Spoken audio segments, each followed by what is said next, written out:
Welcome to the Leading at the Next Level podcast with Dove Development Consulting, the show built to provide ongoing support for your leadership journey. Before we move into today's lesson, let's make sure we're on the same page. We get to see firsthand how much more is required to provide authentic leadership to a team than to simply manage based on the authority that comes with a position or a title. What we've learned through more than 50 combined years of leadership responsibility is taking the extra steps to serve people and earn influence will always produce results that barking orders never will. And if you'll stick with us to the end of the episode, we'll share how you can get a complimentary trial to our resource that we've built that's like nothing else you've ever seen. With that in mind, let's get to work. This episode continues down the path of those high-risk areas, but taking a look at what happens when we focus on the wrong things. I'm in the middle of a sunshine daydream.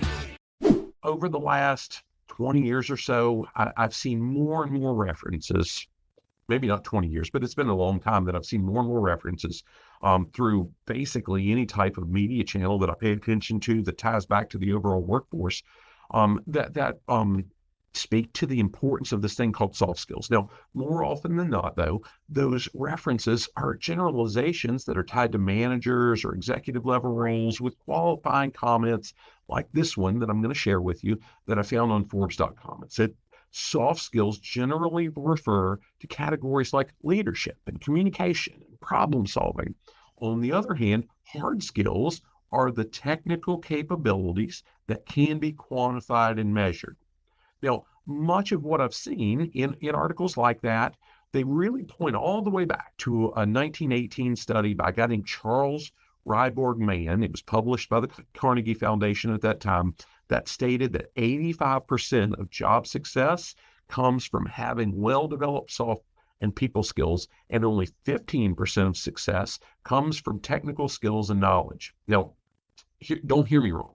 I'm one of the loudest voices that you're going to find that really concurs with what Riborg Mann said in that century-old study. But I take issue with so much of what I see tying those skills almost exclusively to the success of folks in supervisory management roles.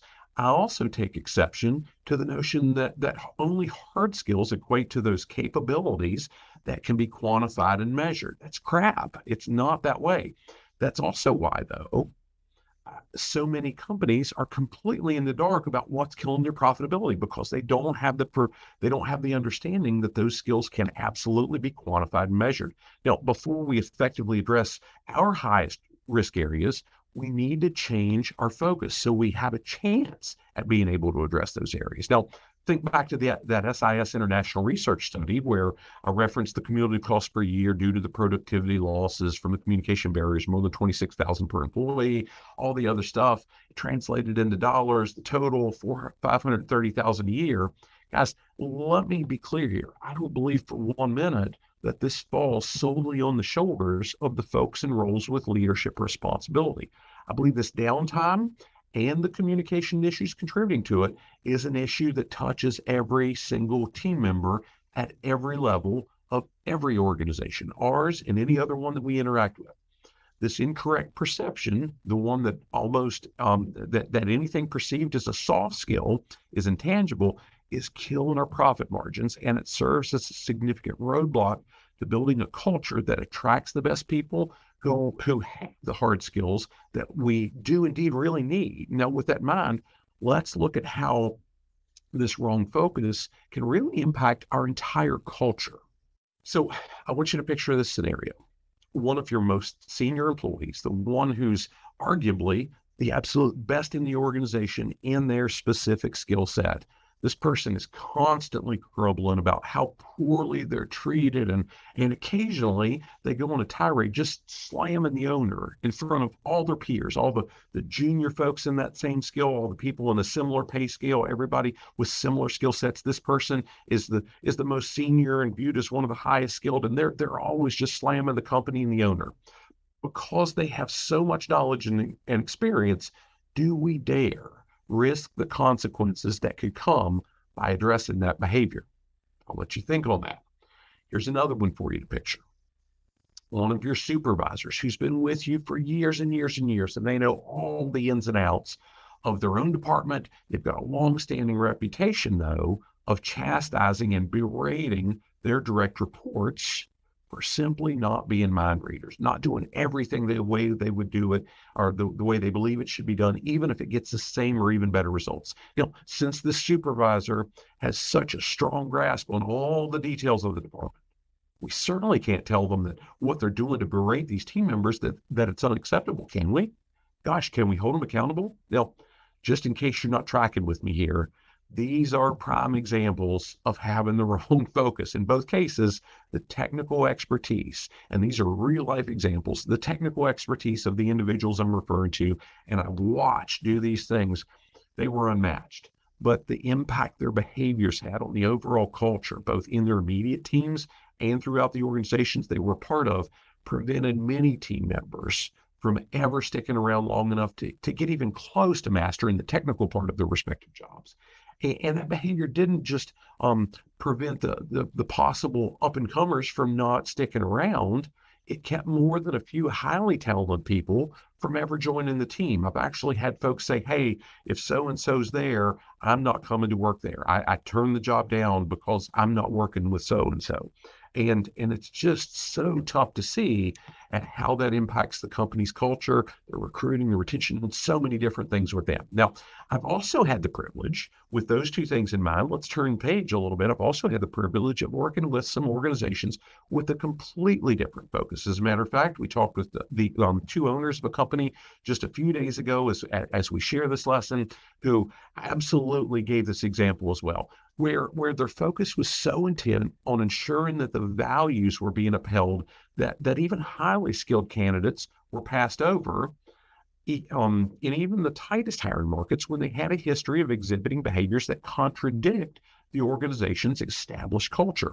In those cases, I've heard owners and executives stress that, gosh, those technical skills, we can train it, but the culture is too important to risk. And that's pretty powerful if you think about that. Now, many companies talk about how important their culture is, but few go that far to protect it. And that's where those high risk areas that we've touched on so briefly to this point really turn into profitability killers. Make no mistake, I'm not about to suggest that those technical skills that each of the folks that I gave the scenarios of aren't critical in any industry. They're super important. We all know that. I am, however, making a case for how that century-old study from the Carnegie Foundation is as true now as it's ever been, and those skills that they say are responsible for 85% of an individual's success also make a tremendous impact on the organization's culture as a whole. The challenge almost always lies in which one we develop, and having the wrong focus can keep us from addressing the profitability killers head on, but it can also keep us from truly capturing the profit we're losing, even when we do address it, if we're not able to measure what we're doing, the changes that we're making. So I've often heard this really deep philosophical question: if a tree falls in the forest, does anybody hear it? Does it still, but no one's around to hear it, does it still make a sound? And quite honestly, I always thought it was stupid. It ranks right up there with that whole idea of that guy wondered, hey, if I shut myself in the refrigerator, I'll be able to see if the light really goes off when I shut the door. Okay, Wes, what in the world does either of those things have to do with anything? Now, in all honesty, I believe both those conundrums kind of tie right back in with how having the wrong focus can kill profitability. It paralyzes us when we're faced with having one of those tough conversations with the experts in their field who just aren't living out the organization's values. But I'm convinced that the impact on our profitability does not stop right there. Now, I grew up cutting firewood with my dad, so I know exactly what it sounds like when a tree falls in the forest. I will tell you, though, before I move on, that I've never tried to shut myself in the refrigerator to see if the light goes off, because I've really never cared if it goes off or not. I know, back to the tree, I know the sound of what it sounds like when I know the sound of that tree falling. I've seen it, I've heard it, I know exactly what it is there. Truth be told, I think that's often the reason that business owners and executives are so willing to provide technical training for the people on their teams. They know exactly how they personally were able to apply the technical training they received as they grew in their own careers. In many cases, though, those same people, I see them struggle to invest in providing their team members with any training that's perceived as soft because they've never been given a format for measuring whether or not it's applied or how it yields results. Now, think about it. If one of your employees, they make a case for purchasing, let's say, a new piece of equipment by detailing how much more efficient they can be and effectively how much more profit could be generated when they use it, we know right away if they continue performing the task the same way they had prior to us buying that new piece of equipment. We'd see their behaviors had not changed. They're still doing it the old way even after. We know right away. The challenge I've seen with the majority of training that's been labeled as leadership or communication or anything that's really perceived as soft is that it's focused on ideas which almost always make sense, but never get tied back to specific behaviors that need to be applied in order to get visible results.